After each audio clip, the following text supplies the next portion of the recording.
आमच्याच गल्लीत आहे येळूरमध्ये आणि आजींना साप दिसला. कसं दिसलं हो? तो लांब झोप काळातीच होता, लांब झोप दिसला. मग तुम्ही काय करताना दिसला ते?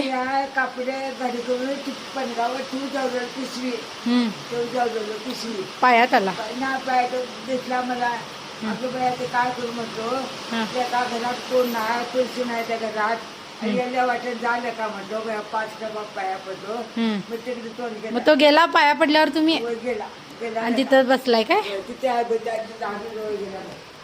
आणि पॅक रूम आहे, असं क्लीन घर आहे. आणि इथं साप आलाय बघा, असा बसलाय. इथं वॉशरूम वगैरे आहे आणि जो कोपऱ्यामध्ये नाग आहे, म्हणजे त्यांच्या पायात आला चुकून आणि त्यांनी घाबरले. तर ठीक आहे, त्या रेस्क्यू करूयाला.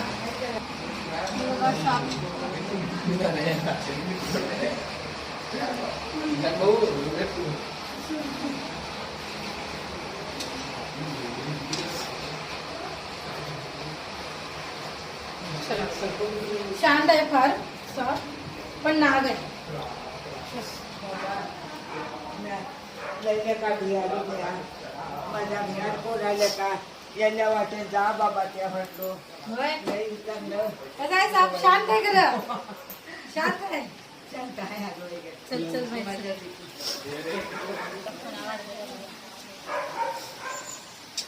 ही चप्पल मध्ये माझ्या नाग आहे. अंदाजे 2.5 वर्षाचा नाग आहे. आणि आजीला दिसला. आजीला काय काय सांगितलं तुम्ही बघितलं व्हिडिओमध्ये.